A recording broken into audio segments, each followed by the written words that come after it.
I always say that, you know, you can't get scared of the things you can't see. So if I can't see how steep the slope is in front of me, then how can I be scared of the unknown?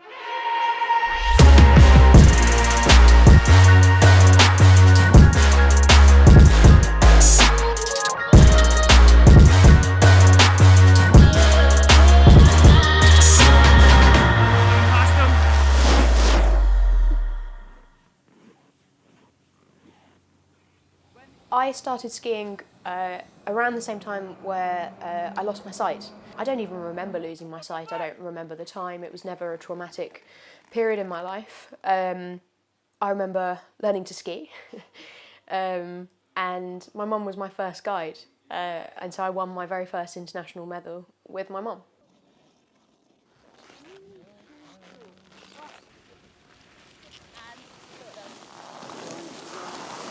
So today we've got GS. This is our first day here in Countertowel, so it's getting used to the snow, it's getting used to getting ready for race prep for a couple of weeks' time. So it's getting down to the catsuit, test out all what we've been working on and have some good training. So it just takes a couple of runs to get used to the steepness of the slope, because for me, most of the slope looks exactly the same, so it's just getting used to the rollers, it's getting used to lots of things, and turn shape and snow, because the snow's really grippy today.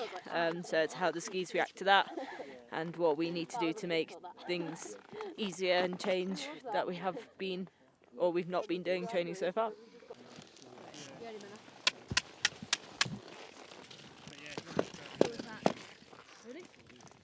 Yeah, ready.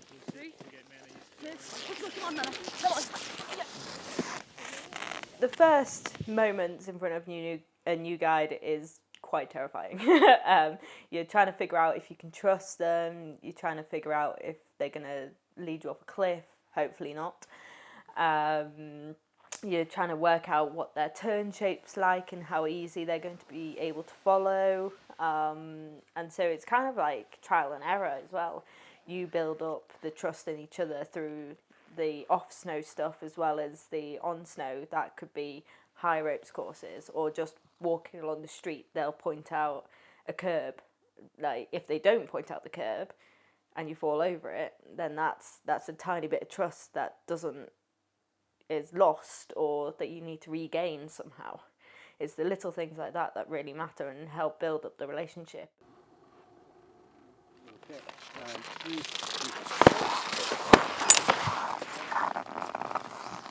I think you rely more on all the sense that are coming through your feet and your skis. You just obviously with the guides, they're trying to give you as much up to date information as possible when you're going down, and you're just trying to take that information in and just be ready for what's coming up. So if the conditions change, the snow conditions, you just have to try and be as on it with your technique and everything, so you're absolutely ready for it.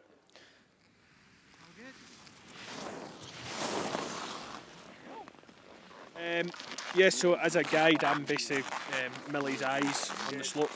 We're connected via a Bluetooth headset, so I'm giving Millie as much information as short and sharp and concise. Like, it's really important that the communication is clear and confident. So I'm telling Millie when to turn, when to load the ski up, when to roll the ski, what's coming up, if there's a rhythmical change, if there is a change in terrain, if there's maybe some ice. I'm trying to give Millie as much information as possible so that when she gets to it, she knows it's going to happen. We have set commands that we use, so it's, as I was saying, it's very clear, it's very confident. Roll, we're coming past them. So I have to maintain a distance of 3 metres because Millie can't see any further than 3 metres in front. And I wear this luminous orange. If you have a look, the jumper's better than the jacket. Very bright, so Millie can see it on the hill, and she just follows the colour and my instructions. Brett is incredible. He really is. I couldn't wish for anybody better to be guiding me. He is very mature in his thinking sometimes. His communication skills are amazing. I have full trust in him, and I would trust him with anything. Yeah, it's a special bond, but don't tell him that I think all of this.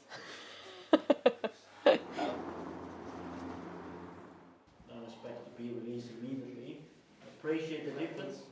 Slowly drop your heel down. I actually got injured in the March before lockdown.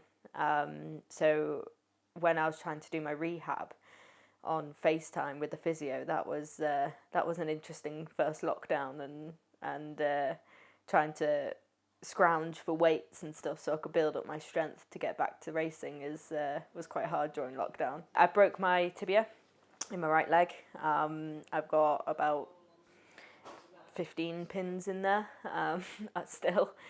So it was just an accident on one of our last races, and I went over the finish line.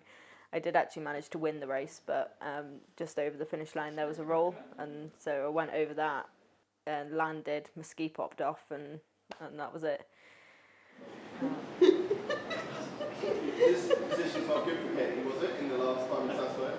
It is a bit of a unique season because obviously we're used to having the World Championships as the sort of warm-up event and qualification time for the Paralympics the following year, but unfortunately because of COVID, it's all been pushed into this year. So it's all very hectic and potentially quite stressful. Our two major championships of the skiing sort of calendar are in the space of 2 months. But actually the World Championships are going to be a really good mental and physical warm-up going into Beijing. So hopefully that's what I'll be using them as. Kind of crazy that there's only 100 days to go. It really feels like sort of the lead up to Pyeongchang was yesterday. But I guess, like I say, with my new mindset, I'm not going to focus on, you know, how long it is or what I've got to do in that time. It's just, you know, what I can do right now, and that's what I'm going to be focusing on. It's obviously a big deal, but I'm trying to convince myself it's just another race to try and keep my nerves down. But yeah, obviously really excited for it and really buzzing to get out there. But at the same time, trying to keep myself in the best mental state to perform as well as possible. To be able to add to my success out in Beijing would be absolutely amazing, and I think it would just top off the year really, because it has been a hard year, hard training, trying to get back from injury and building training, and so it will just top off the whole year really, and to try and prove to myself that it wasn't just a one-time thing. I can do it again, and even with a different guide. That it'll mean quite a lot to me actually.